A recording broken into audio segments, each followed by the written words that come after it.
Hola, ¿qué tal a todos? Bienvenidos a esta última charla del Congreso de Economía, este Congreso Solidario que estamos organizando las distintas empresas cuyos logos pueden ver ahí abajo. Justamente un poco la idea de este Congreso, como ya les comentamos en otras charlas, es poder darles soluciones urgentes relacionadas a temas de marketing digital, tecnología, analítica y algunos otros temas que entendemos que son muy importantes, sobre todo en este momento de la pandemia, pero que también van a seguir siendo muy importantes y entendemos que esta pandemia va a haber acelerado el proceso de transformación digital de las empresas, así que era una forma, por lo menos desde nuestro lugar, de ayudar a las economías de Latinoamérica a que pudieran repuntar pasado esta situación. Esta charla en particular se llama Storytelling y Video para tu negocio. Nos está acompañando Agustín Esperón, que es uno de los fundadores y es el head de diseño en Video. Video.co es una empresa justamente de generación de videos que permite a las empresas, valga la redundancia, contar historias de una manera mucho más interesante, como es el medio audiovisual. Y también lo que tiene de particular es que es muy fácil poder generar los videos desde ahí. Obviamente Agustín nos va a contar en general los beneficios del storytelling, vamos a ver un poco la herramienta. Antes de empezar, dos anuncios. Uno es, tienen el chat de YouTube para hacer todas las preguntas que consideren necesarias, que las vamos a estar respondiendo en vivo. Tenemos un moderador viendo todas las preguntas. Y además recordarles que además de estar haciendo esto para que las empresas puedan en sí acelerar su transformación digital, este Congreso Solidario también está organizado a beneficio de Médicos Sin Fronteras y Cruz Roja, así que también los invitamos a donar y con lo que puedan. Sabemos que es un momento difícil, pero todo lo que se pueda hacer ayuda, sobre todo en este momento tan delicado, siendo en especial que América Latina es uno de los continentes con más problemas con recursos y demás. Así que los invitamos a ir a las páginas de Médicos Sin Frontera y Cruz Roja de su país para que puedan hacer esa donación. No los aburro más, le paso la posta a Agustín Esperón para que pueda contarnos. ¿Cómo estás, Agustín? Hola, ¿qué tal, Gasti? ¿Qué tal? ¿Todo ¿Todo bien? bien? Se te escucha perfecto, así que me voy a mutear y te dejo a vos el escenario. Bueno, gracias por la presentación, gracias a todos los que estén por ahí, por estar acá dando su tiempo y escuchando. La verdad que estamos en Widio muy contentos de poder formar parte de estas empresas amigas y haber organizado este evento solidario.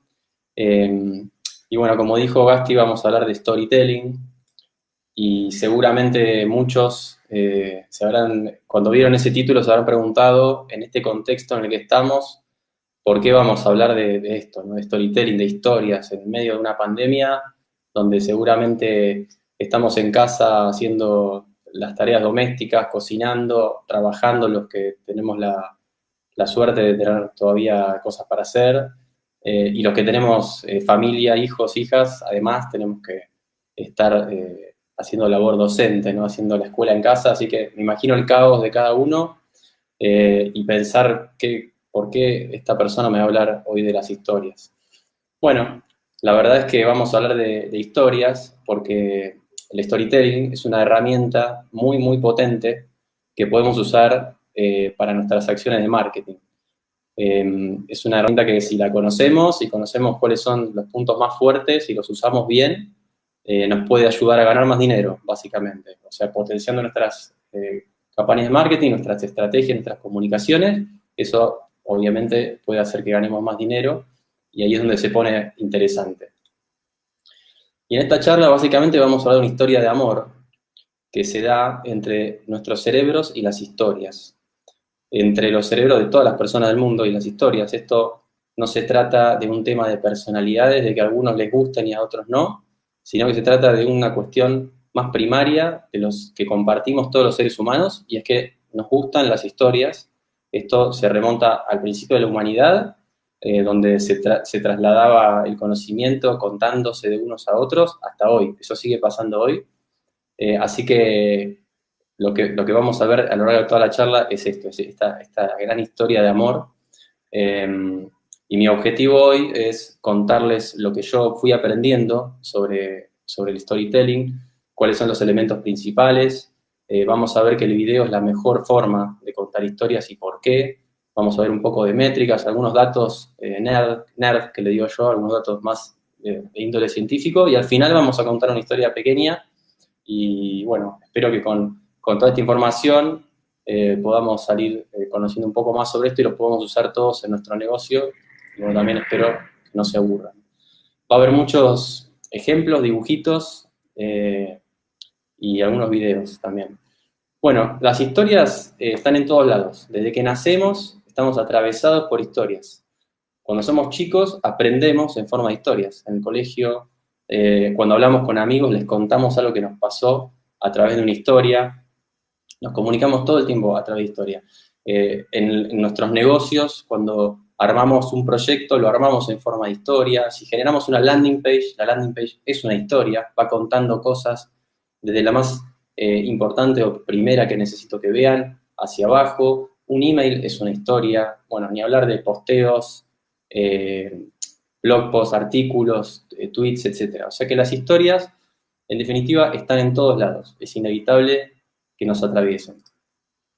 Acá voy a salir un poquito de esta ventana. Las historias están en todos lados y fíjense, si no están en todos lados, cómo la usó incluso Steve Jobs en la charla que dio en la Universidad de Stanford, tan conocida. Voy a poner un cachito del audio, del video, que es como arrancó en su momento. College graduation. Today, I want to tell you 3 stories from my life. That's it. No big deal. Just 3 stories. Arrancó uno de los discursos más famosos que se dio en el mundo diciendo: hoy les voy a contar 3 historias, ni más ni menos. Las historias están en todos lados. Otro ejemplo que me gusta por mi fanatismo con los Simpsons es este, se los pongo un cachito, espero que se escuche bien. Some things never change. Hey, everybody, an old man's talking. Grandpa's the name. Bueno, esto que pasó ahí con el abuelo de los Simpsons es lo que nos pasa a todos. Somos como niños, cuando escuchamos que alguien va a contar una historia, nuestras cabezas van directo a eso. Es algo que nos interesa a todos, les interesa a nuestro cerebro y es algo que podemos aprovechar muchísimo. Y cada vez necesitamos contar más cosas. En el momento en el que estamos hoy, realmente cada vez hay más necesidad de utilizar las historias en lo que es comunicación interna. Tenemos que hablar con nuestros colaboradores, con nuestros empleados, con los que trabajan con nosotros, para contarles cómo y comunicarles de forma efectiva cómo es que nos vamos a manejar de ahora en más, porque las cosas cambiaron rotundamente. Tenemos que comunicarnos con nuestros usuarios, con nuestros clientes, no solo a cuestiones que tienen que ver con el producto que vendemos, sino que también hay información más sensible. Todos queremos ayudar a cuidar y dar tips para cuidarnos y para que nuestros clientes también los usen con sus redes. También utilizamos historias cada vez más en lo que es marketing y hacia afuera. Recientemente me llegó este mail de Globo que me pareció muy bueno, que hablaba de relatos y historias inspiradoras que ocurrían entre repartidores y personas, cuestiones que tienen que ver con la solidaridad. Todas estas cosas lo que hacen es acercar a la marca a las personas, a los usuarios, a los clientes, y ya no se trata de algo tan tan abstracto, sino que estamos mucho más cerca. Una historia nos acerca mucho más a esas marcas y se está usando cada vez más. Es algo que podemos utilizar y nos va a servir mucho para ese fin. En educación también hace mucho que ya se viene usando el tema de las historias, no solo para chicos, sino también para gente más grande. Este profesor de ciencia, que se llama Taylor DeWitt, es un profesor, es un profesor de ciencia, repito, que utiliza las historias para enseñar conceptos relativamente aburridos o complejos. Incluso utiliza títeres, muchos dibujos. Tiene un canal de YouTube específicamente creado para contar conceptos y explicar conceptos en forma de historias, y está buenísimo. Tiene una charla TED que habla particularmente de esto, y él en esa charla dice que todo aquel que tiene algo para enseñar debería agarrar una cámara, filmarse y solamente empezar diciendo: déjenme que les cuente una historia. Así que otro lugar en que aparecen las historias. La buena noticia es que los seres humanos nacimos contadores de historias, como les decía, desde el hombre de las cavernas.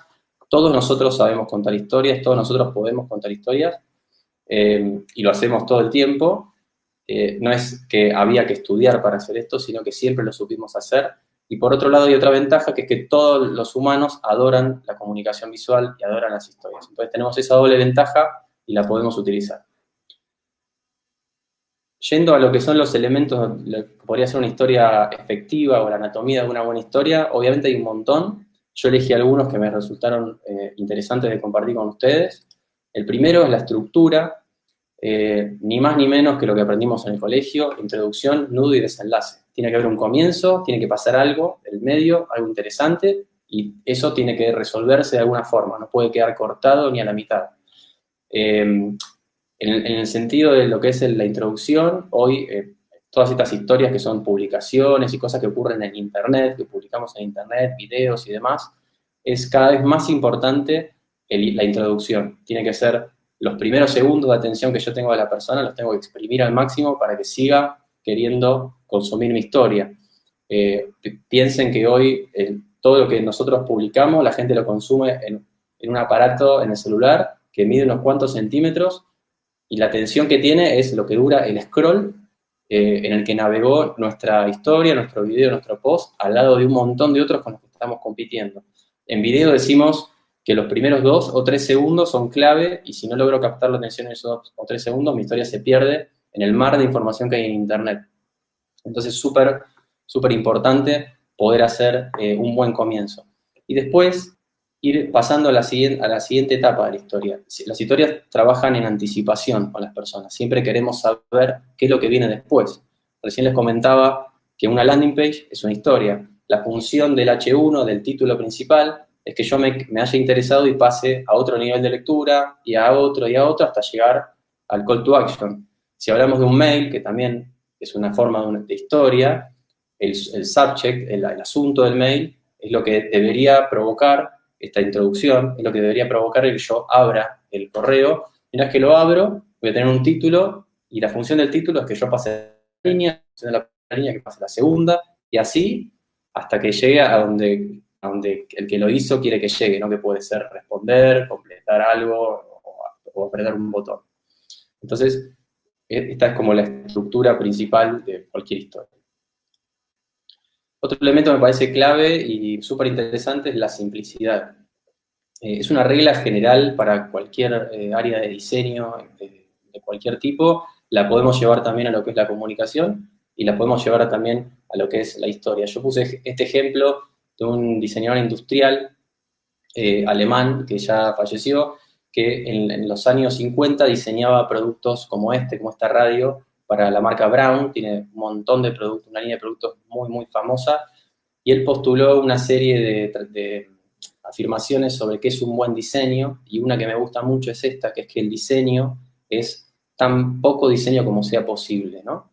O sea, lo que se practica con respecto a este concepto es lo siguiente: si yo tengo una pieza, cualquiera sea, y empiezo a tapar partes, o la saco y sigue funcionando, se sigue entendiendo para qué sirve, quiere decir que ese elemento puede no estar. Si puede no estar, lo mejor es que no esté. Y la historia va a ser, o la pieza de comunicación, va a ser más simple, va a ser más enfocada y va a ser más efectiva. Si ese elemento sigue estando, va a ser decorativo, pero puede llegar a molestar. Así que siempre la práctica es, bueno, saquemos elementos y veamos si se sigue corroborando la funcionalidad, la historia, y se sigue entendiendo el mensaje. Si se sigue entendiendo, mejor que sea más simple.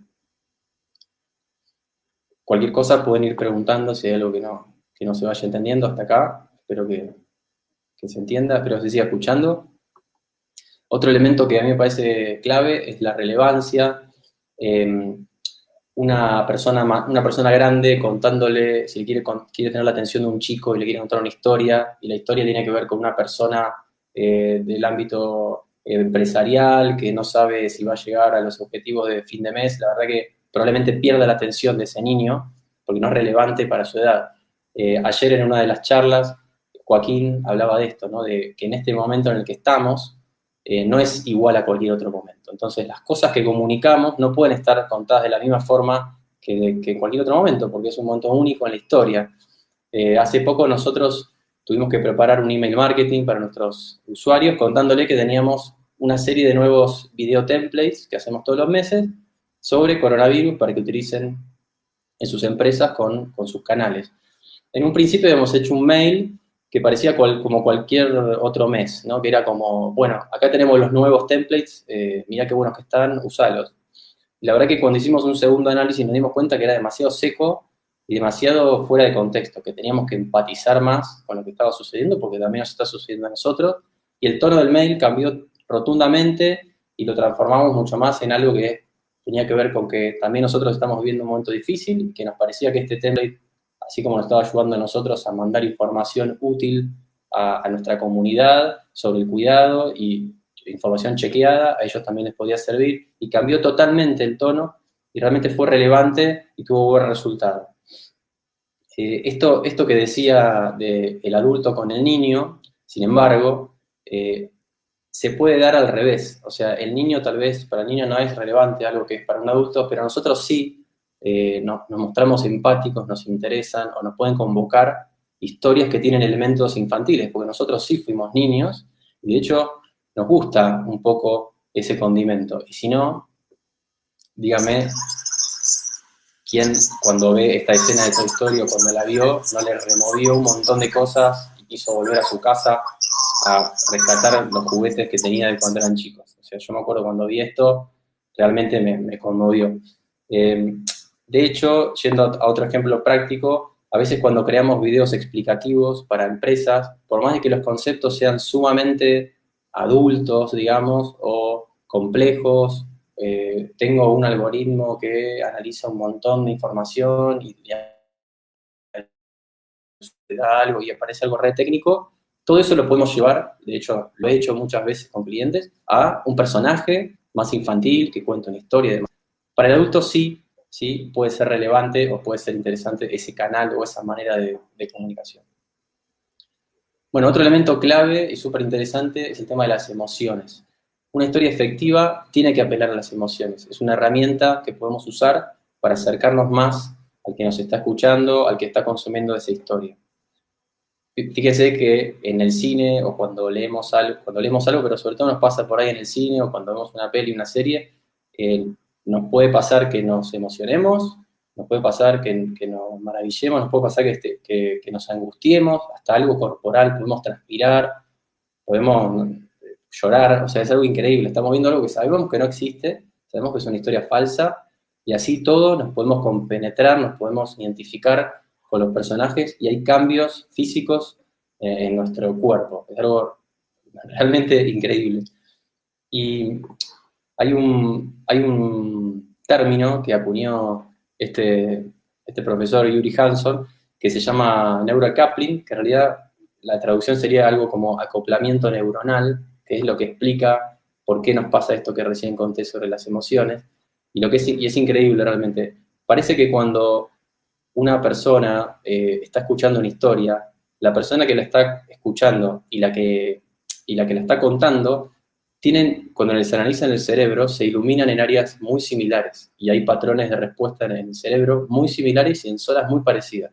O sea, es como si estuvieran en la misma longitud de onda. Hay una comunicación entre los cerebros solo por estar teniendo en común el hilo de una historia. En este estudio, este profesor dice que en un experimento, que solo por el hecho de contar una historia, la persona que lo estaba escuchando, la persona que le estaba contando pudo plantar, usa ese término, pudo plantar ideas, pensamientos y emociones en el cerebro del espectador. O sea, la verdad que poderosísimo. Y esto pasa justamente por lo que hablábamos recién, que es porque nuestro cerebro responde a las historias como si le estuvieran sucediendo a él mismo, ¿no? Que es esto de las emociones y cómo nos podemos empatizar con lo que estamos escuchando. Otro elemento muy interesante que podemos usar en las historias son las metáforas. Las metáforas son esas cosas, esos elementos o símbolos que sabemos que son bastante comunes a todo el espectro de personas, que nos sirven como atajos. Quiero decir, si yo un icono de un corazón, por más de que no tiene nada que ver con el órgano del corazón y con los dibujos más científicos o fotos de un corazón, todos en nuestra cabeza tenemos el concepto de amor. A pesar de que simplemente son dos semicírculos unidos. Hay algo muy simple, pero hay algo icónico y en el imaginario de todas las personas que hace que lo podamos utilizar. Esos son atajos para el cerebro, que nos sirven un montón porque el cerebro es adicto a los atajos. ¿Por qué? Porque el cerebro también está programado para ahorrar energía. Entonces, todo lo que le resulte más fácil, si está escuchando algo, está viendo algo y está utilizando conocimientos que ya tiene, como por ejemplo que el icono del corazón quiere decir amor, el cerebro se relaja un poco y entra mucho más a la historia. Entonces, todo lo que sea metáforas o cosas que sepamos que pueden empatizar o ser relevantes, como hablábamos antes, con las personas con las que estamos hablando, sirven un montón. Otro elemento también que podemos usar mucho a nuestro favor es el hecho de que nuestros cerebros están programados para ver caras. Es un tema también evolutivo, y es que cuando nacemos, lo primero que buscamos es la cara de nuestra madre para alimentarnos. Eso sigue estando en nuestras mentes de grandes. Por eso vemos nubes y vemos caras, vemos la luna y le vemos una cara, vemos esta iglesia y es imposible que no veamos una cara. Vemos este otro ejemplo que es mucho más extremo, donde hay un montón de símbolos que no entendemos y una contaminación visual absoluta, pero enseguida nuestra vista seguro que va a la esquina derecha inferior y lo ve a Bob Marley, que es una cara entre un montón de contaminación visual. Entonces, esta es otra herramienta que podemos usar, y es que cuando comunicamos a través de imágenes, si por ejemplo queremos hablar de un producto, si lo mostramos solo va a tener un efecto, pero si hay una persona usándolo, seguro va a tener un efecto mucho mejor porque hay una identificación más grande y nos llama más la atención una cara que si no hay una cara. Otra ventaja que tienen las historias es que son portables, esto no sé si existe o se me ocurre a mí, que es como que son un ad cerebral. O sea, nosotros podemos contar una historia o mostrar un video, o nos pasa cuando vamos al cine, o vemos una charla, y sucede que sigue estando y rebotando en nuestra cabeza mucho después de que la vimos. No es simplemente algo que se consume una vez y listo. Nosotros, si comunicamos algo que es relevante, que es importante, que sirve para algo, eso puede seguir en los cerebros de las personas y puede tener repercusiones más allá del momento en el que las estamos viendo. Este es otro tema así medio nerd también que me encanta, y es que las historias pueden cambiar la química de nuestros cerebros. Hay un compuesto que se descubrió hace unos años, tal vez lo escucharon, que se llama la oxitocina, que parece que es clave y aparece cuando nuestra mente dice que, o siente que es seguro acercarse a algo o a alguien, o cuando demostramos que somos confiables o amables, o cuando hay una motivación de cooperación entre personas. En esos momentos aparece la oxitocina. Y hay un científico que se llama Paul Sack que quiso hacer hizo un experimento en el que quería ver si a través de una interacción que no fuera cara a cara, o sea, una persona le cuenta una historia a otra persona, hay una interacción cara a cara, él probó si contar una historia a través de un video donde no estaba esa persona en el mismo lugar que la otra persona, se podía generar también esa oxitocina, y sucedió que sí, y demostró que las personas que habían visto ese video sin una interacción cara a cara, igualmente o tenían más disposición a cooperar en una campaña solidaria.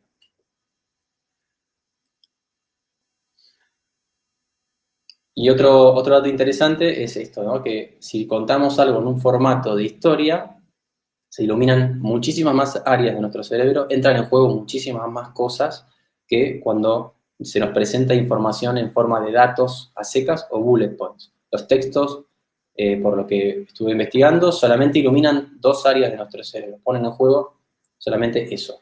Hay que ir a buscar qué quiere decir, hay que codificar esas letras y entender qué palabra significa eso, pero si lo vemos en forma de historia, aparecen todo un montón de otras áreas de nuestro cerebro y toda esa información es mucho más fluida y se recibe de mejor manera.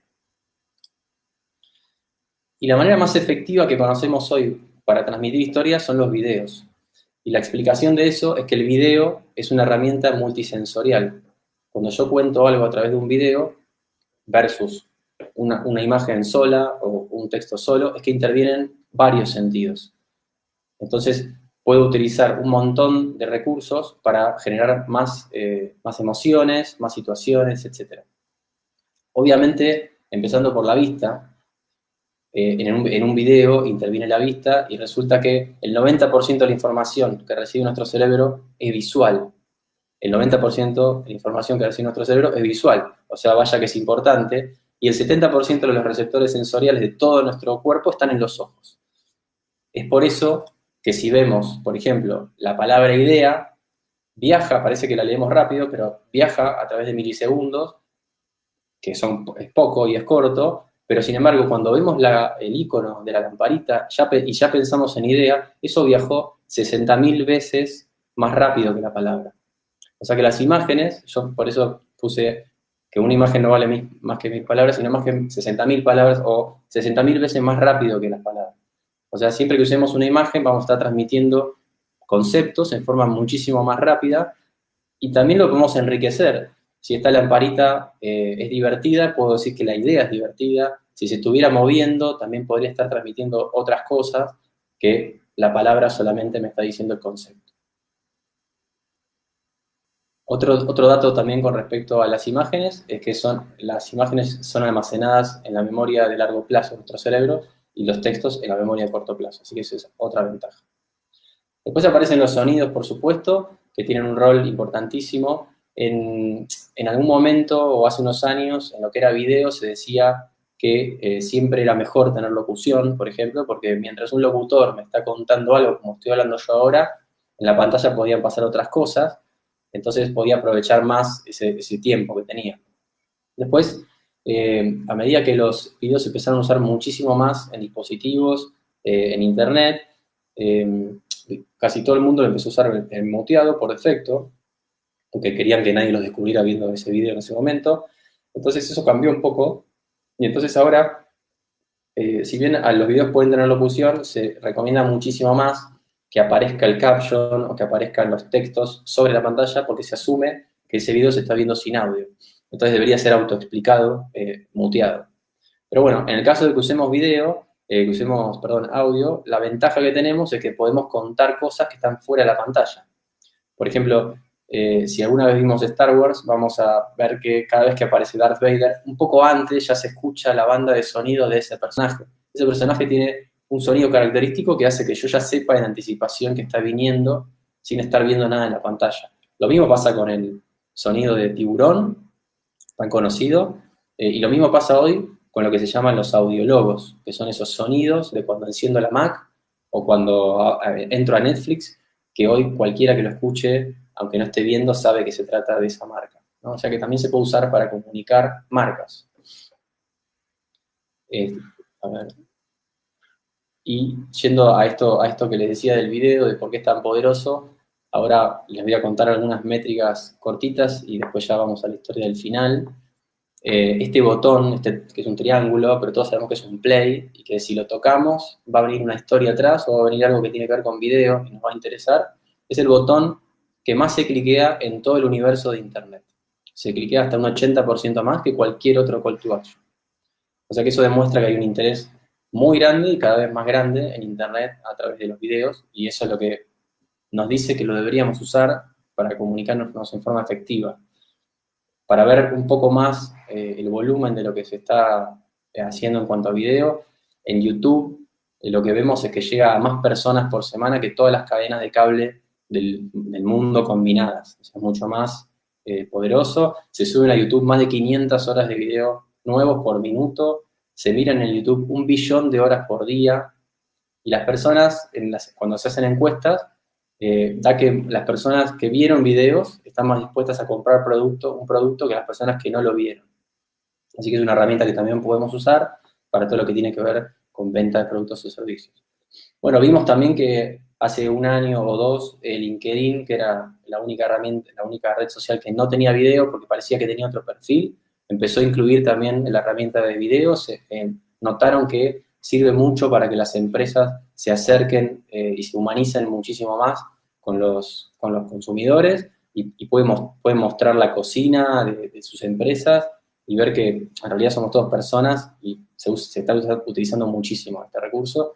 Bueno, ni hablar de que Facebook hace ya varios años que rankea muchísimo mejor todo lo que es contenido de video que cualquier otro tipo de contenido. Lo pone en un formato grande y lo pone mucho más arriba, o sea que le está dando mucha más importancia.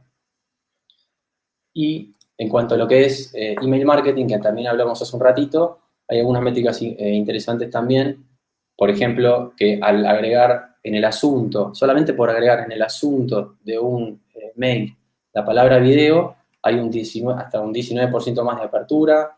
Si hay un video en el mail, hay un 65% más de call to action o más, y se baja el número de suscripciones. O sea que es algo que podemos utilizar también en ese contexto. Bueno, y para terminar, no sé si fui corriendo o se entendió. Para terminar, y para hacer un poco honor a todo lo que venimos hablando, les voy a contar una historia muy corta. Y también es un experimento para ver si todo lo que hablamos recién se corrobora. Si se corrobora, por lo menos hoy nos vamos a ir todos con un nuevo dato que transmite esta historia que realmente no es tan importante, pero hace al experimento que quería hacer. Hay una leyenda que dice que en el año 1748 un político aristócrata británico que se llamaba John Montagu era fanático de los naipes, le gustaba muchísimo jugar a las cartas, estaba obsesionado con los juegos de cartas, pero también le gustaba muchísimo picar algo, comer unos snacks, un poco de carne con quesito, digamos, vamos a decir, mientras jugaba las cartas. Esto era un problema porque se manchaba las manos, se manchaba las cartas, se le caían las cartas y se veía lo que tenía en la mano, en esa mano de naipes. Entonces un día decidió o se le ocurrió poner esos pedacitos de carne, esos quesos, esas cosas que le gustaba, entre dos panes para poder agarrarlo con una mano y con la otra mano agarrar los naipes. Esa persona, ese aristócrata, tenía un título de nobleza que era Earl of Sandwich. Y según esta leyenda, que está en internet en todos lados, esta es la razón por la que le decimos sándwich a la comida entre dos panes. Se supone que por haber escuchado esto, como la primera vez que lo escuché yo, es mucho más probable que lo recordemos y que esta información nos quede solamente porque fue contado en forma de historia. Bueno, eso es todo lo que tenía para compartirles. Me despido o termino un poquito la charla con esta frase que me gusta mucho y que creo que es muy real, que es que el storytelling es la tecnología más grande que se ha inventado la humanidad, porque la tenemos todos, porque la podemos usar todos y sabemos que le podemos llegar absolutamente a todos. Así que muchísimas gracias por escuchar. Bueno, Agustín, muchísimas gracias. La verdad que el storytelling se nota que es una herramienta que al incorporarlo tanto en procesos de ventas como internamente dentro de las empresas o para incluso explicar por ideas más complejas, porque por ahí no es lo mismo vender un producto que un servicio, es una herramienta que es súper útil, sobre todo no solo para explicar, sino también el apego que puede llegar a generar y todo el componente emocional que comentabas, que creo que muchas veces a la hora de comunicar no se tiene tanto en cuenta. Así que te queríamos agradecer de nuevo por formar parte tanto en esta charla como dentro de la organización. A todos los que nos están escuchando también agradecerlos por haber participado y algunas preguntas que nos fueron llegando. Y ya para darle un cierre, les queríamos recordar que este fue la última reunión, la última charla que tuvimos dentro de este congreso, organizado justamente para tratar de darle una solución o varias soluciones dentro de lo que está ocurriendo hoy en día con el coronavirus, pero también para que a futuro puedan seguir reforzando toda la transformación digital que sabemos que ya es inevitable y creo que esta pandemia lo demostró más que nunca. Y también recordarles que esto es un evento que estamos haciendo a beneficio de distintas ONGs que están ayudando justamente a controlar la pandemia, como son Cruz Roja y Médicos Sin Fronteras, así que los invitamos a que puedan acercarse a la página web de cada una de esas organizaciones en sus países correspondientes y que puedan donar. Sabemos que es una situación difícil, pero todas las donaciones que puedan hacer aportan muchísimo, sobre todo sabemos que en América Latina es complicado todo el tema de salud, así que nada, los dejamos con esa invitación y esperamos que les haya gustado muchísimo todo el congreso. Vamos a estar subiendo todos estos videos en nuestro canal de YouTube oficial, así que lo van a poder volver a ver todas las veces que quieran, van a poder escuchar de nuevo todas las historias de Agustín todas las veces que quieran. Así que muchísimas gracias.